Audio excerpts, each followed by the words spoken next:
King. I'm a trooper with the state police. It's unfortunate that while we are here, but this is the first and perhaps the only news conference we will do today, just based on the information I have.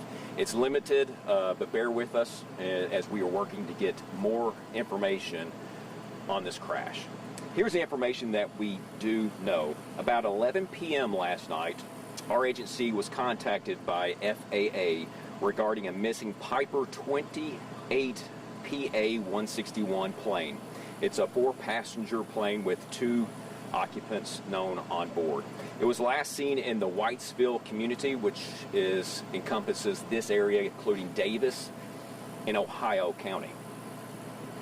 The plane was located this morning around 9 a.m. by a drone. Crews were able to get a UTV to confirm that the debris field was roughly half a mile from center of the crash, where they located various parts of the plane. Once the crews were inside the debris field, they did locate 2 bodies, assuming it was the pilot and the student of the pilot. We are confirming the identities. Family has been notified. However, I do not have their information. Hopefully, I will have that to you guys in the near future. The schooling was what we do believe is that the course of track of what we can see was coming from Bowling Green area to Owensboro. And as you know, we did have some pretty substantial storms last night. We cannot confirm whether the storm played a vital role in the crash. However, we can conclude at this point that likely that was the reasoning for the plane going down. The schooling was Eagle View flying out of Owensboro. The 2 occupants on board, I'm hopeful to have their identities as well as age and their location of where they're from. Trooper King, can you talk a little bit about the integrity of the plane as to whether they should have been flying in conditions like we saw last night? I can understand the question. I can't answer that, being not a pilot, but also we do have FAA as well as NTSB here. They probably can better assist me in answering that question. I wouldn't be able to answer that on in that good same faith. front. Not only was it storming, it was obviously dark when the plane went down. Mm-hmm. Was this a planned nighttime flight? Talk about how that hindered the That's ability right. to find them out. Yeah, good question. Yes, that was a planned course. Part of getting the pilots from the instructor license, the way I understand their instrumental panel going into their flight to get their pilot license, they have to do so many hours of nighttime flying. And that's what this was. We were able to see the course of travel from this plane. Maybe perhaps they saw the storms coming. I was actually out last night, and I did see that it was a variety of pop-up storms. It wasn't one consistent shelf cloud or movement that came in. It was various pop-up, very strong winds associated with this. Perhaps they saw it and tried to move. Based on the patterns we could see from the recording, is that they did try to avert or move into a different way, maybe perhaps around it. And at that point, it looked like maybe a downdraft or something had pushed the plane down rapidly. And that's where it ended up, behind me off Highway 764. And that's where we were able to find not only the debris field, but the 2 bodies. Can you speak to how the location was pinpointed? Because I know at the beginning this morning the location was different, and now it's this area. We had a pretty reliable map based on it, and that was the EMA, the variety of EMAs from not only Davis County but Ohio County. They had access to the map, so we got us in this general area, but there is a beacon that was on board, and that beacon was able to get the drone to that location where it was able to see what appeared to be either a tail wing or a wing to the craft. But unfortunately, the drone started to run out of battery power and had to come back, and we had to get a secondary drone to go confirm that that was what we were seeing. And that's when ATVs were able to get to that area. We do have some horses here to help us get, because it's a very rural area and hard to get to. At this point, the recovery of the 2 occupants are being removed at this point, and we're pending autopsy of what location, Madisonville, or perhaps it could be Louisville. Size of the debris field. Can you talk, I know they had mentioned that there were things found in different areas of, Ohio County and Davis County. Can you talk about the size of the debris field that investigators have found? From what it appears from air, that it's roughly anywhere between close to maybe perhaps half a mile as much. That is the size from the point of impact to the final rest. So roughly half a mile, and it seems sizable, but also coming from the air at a reasonable clip of speed, that's not too unusual. So the plane did, as it was crashing into the wood line, was starting to tear apart, and that debris field it ranged for close to half a mile. How many agencies did you have on scene here today? There was a plethora of agencies, as you see behind me, but a lot of your emergency services, volunteer fire departments, sheriff departments from both counties, state police, FAA, NTSB. That's just a select few that I can name offhand. Let's take a question about the recovery aspect of this. I know last night when they initially went down, very difficult. We talked about how during the day it was difficult to navigate that. So at night it would be nearly impossible.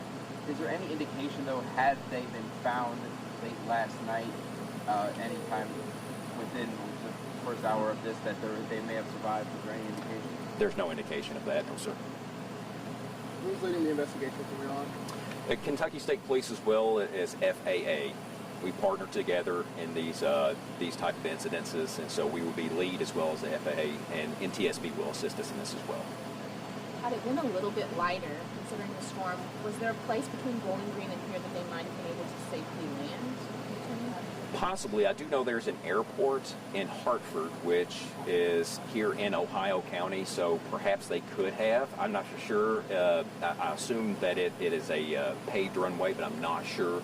I think it's things that we could look into and will look into, but maybe they thought they could get to safely to Owensboro Airport without incident. But unfortunately, that's where some of these pop-up storms happened, and this area was specifically hit hard. Based on the wind shear as well as the hail that was associated with this storm. We're still working to identify the bodies that are found with the student and kind of the young. It's my understanding that both of them are young. Yeah, I've heard an age of perhaps 18 and one maybe been 22 or 23, but I'll have to confirm that. Any significant parts of the plane that investigators are still trying to find at this time? They're taking out the pieces, the best known pieces, which would be their beacon, any type of technology that could be affiliated with this flight. But obviously, a lot of the flight patterns and a lot of the mapping that was charted on board has been recovered. But the FAA, they will be getting their tangible evidence they need to justify and fulfill those questions. Yeah. Is there any damage to the plane that could signify that the storm last night may have had a part like lightning strikes or just hail damage or rain damage? Yeah, I'm not sure what the FAA will be able to look at or what they can see. That is a very good question. It would be really to look at how the flight was and where it was going. It didn't make a straight path. It looked and it appeared that perhaps they tried to avert and move and avoid an incoming storm and push them back. At that point, it's unknown because lightning was significant last night as well as the hail, but the wind was the most notable feature of those storms, and that very well could have affected the flight of this craft. Trooper King, can you talk about the next steps, what you guys are still doing out here for the rest of the day, and also what you know about the timeline for the FAA? So anytime we have, whether it be a crash of this magnitude or any type of crash on our highways, there's a lot of investigative work that goes into it. We do the pre-trip events, what occurred before the flight, how did that occur, where did they take off, what was said, and then at that point, how did the flight maintain and where it went. And then you have the in-crash, what occurred at the time, just moments before the crash, and then you have the post-crash investigation. All three of those are vital to an investigation of this magnitude as well as those that occur in fatalities on the highway. We do a really good job with getting that information. Technology today has really helped us immensely get that information, but we will also interview a lot of participants that might have been perhaps at the airport that fueled the plane. Everything will be at that point scrutinized and investigated to the fullest, because we need to know, as well as the family and as well as for future safety. This is the things that is vital to these investigations, to care on weather. Can you speak to whether or not there was some type of mayday call made to air traffic control before you guys were notified that this plane might have gone down? I'm not aware of any type of maydays that was put out. I think the FAA as well as NTSB may be privy to that. Maybe not now, but we will to see if that is perhaps one of those calls that was given out beforehand. But to my knowledge, nothing was. It was merely a tower that indicated by radar that the plane that it was following lost sight in this area, and there was nothing else more than that they gave to us. We were able to quickly get the flight pattern. We found the maps to it in a different area from the crash. So there was some debris that had blown into various parts of this community, but it wasn't the significant debris that we were looking for. That information certainly tells us that the wind was very strong at that time of when the plane went down. But to say whether they called out some kind of emergency is unknown at this point. Thank you, guys. I appreciate you.